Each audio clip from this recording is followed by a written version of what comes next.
Merci. Moi, c'est plutôt un constat, parce qu'étant moi-même pharmacien, le problème de la démographie, je le connais bien. Je crois qu'effectivement, nous n'avons pas de médecins. Nous n'en aurons pas avant 10 ans. La situation va encore s'aggraver. Donc, notre rôle, c'est de définir une vraie stratégie qui a été, à mon avis, largement oubliée toutes ces dernières années. Et le défi, c'est quand même d'attirer des internes, d'attirer des jeunes médecins. Et pour cela, à mon avis, effectivement, ça passe, comme vous le disiez, par une communication positive, puisqu'on voit bien qu'on a énormément de peine à accueillir des internes en milieu rural en particulier. Ça passe aussi par un accompagnement de l'interne qui vient en territoire rural pour lui faire découvrir le territoire, parce qu'il n'y a pas que l'exercice, il y a tout ce qu'il y a autour. Et pour avoir accueilli très souvent des sessions d'internes, eh bien, lorsque vous mettez un petit cocktail, lorsque vous mettez une bonne ambiance, c'est quand même beaucoup plus facile et ça a un côté beaucoup plus attractif. Ensuite, il faut aussi, et là je rejoins ce qui a été dit, qu'il y ait une bonne ambiance avec toute la communauté médicale.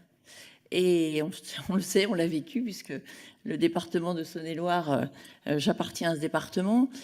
C'est pas toujours facile, entre les médicaux et les paramédicaux, d'avoir une ambiance qui soit constructive et qui fasse en sorte que l'interne s'épanouisse. Et vous ne ferez jamais rester un interne s'il sent des tensions et s'il sent une ambiance qui n'est pas satisfaisante. Aujourd'hui, les jeunes sont très attachés à la qualité de l'ambiance.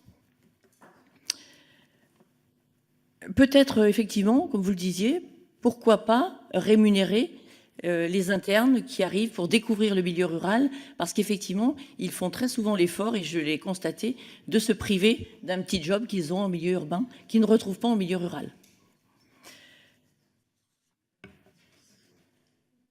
La délégation de tâches me paraît tout à fait essentielle. Aujourd'hui, je pense qu'effectivement, il y a des tâches qui peuvent être réalisées par des pharmaciens, par des infirmiers, et on peine à avancer sur ce sujet. Les cabines de consultation, vous en parliez tout à l'heure. Alors, moi, je ne partage pas votre opinion. Je ne parle pas de cabines parce que je suis opposée aux cabines, parce qu'effectivement, c'est un côté très déshumanisant. Il faut savoir que le fait que la télémédecine soit passée dans le droit commun au dernier PLF, à mon avis, est une avancée importante. Pour l'avoir développée dans mon officine en télédermatologie, donc on est plutôt sur la télé-expertise, je peux vous dire que ça rend un service incroyable. Plutôt que d'attendre 6 à 8 mois pour avoir un rendez-vous en 48 heures, le diagnostic est posé et le patient a son traitement. Mais c'est tout à fait différent. On n'est pas dans une cabine. La personne est accueillie dans un espace confidentiel par un professionnel de santé qu'elle connaît. Ça n'a rien à voir. Donc, à partir de septembre, les téléconsultations pourront avoir lieu sous ce format ou sous un autre. Ça n'est pas la panacée pour tout, mais ce sera une des solutions, je pense. Et puis, j'ai effectivement également comme vous, une opinion assez négative des agences régionales de santé, parce que je trouve que pour l'avoir vécu à de nombreuses reprises, puisque j'ai conduit un contrat local de santé pendant 4 ans, l'ARS devrait être là pour nous accompagner, pour nous aider, et pas pour nous mettre des freins. Et en fait, on le voit dans les GHT, on le voit partout, il n'y a pas de concertation. La preuve en est, c'est que dans les commissions de l'ARS, il n'y a pas de parlementaires d'ailleurs. Il n'y a pas de parlementaires. Ça n'existe pas. Or, en fait, lorsqu'il y a des fermetures d'hôpitaux, etc., nous sommes les premiers à être interpellés.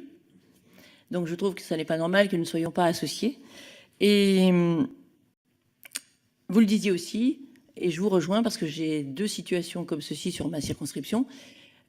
Il y a des paramédicaux qui se sont regroupés pour faire une maison de santé. Pour l'instant, il n'y a pas de médecin. Peut-être à en devenir, effectivement, si le projet se fait. Et l'ARS est tout à fait bloquante en disant « Aujourd'hui, vous n'en avez pas, vous ne construisez pas ». Et je trouve que ça aussi, c'est très dommageable. Alors, j'étais plutôt ravie quand la ministre a annoncé au dernier PLF qu'elle donnerait davantage d'opportunités pour innover et qu'il y aurait plus de latitude donnée sur le terrain. Moi, j'espère vraiment qu'on puisse créer et innover, mais pour des territoires spécifiques. Ce qui s'applique à l'un ne s'applique pas forcément à l'autre. Laissons aux professionnels de santé, aux élus qui connaissent parfaitement leur territoire, la possibilité de construire en fonction des besoins qu'ils ressentent et qu'ils connaissent, plutôt que de nous appliquer quelque chose qui descend d'en haut et qui n'est très souvent pas adapté. Voilà. Merci. Dernière question, Madame Biémouret.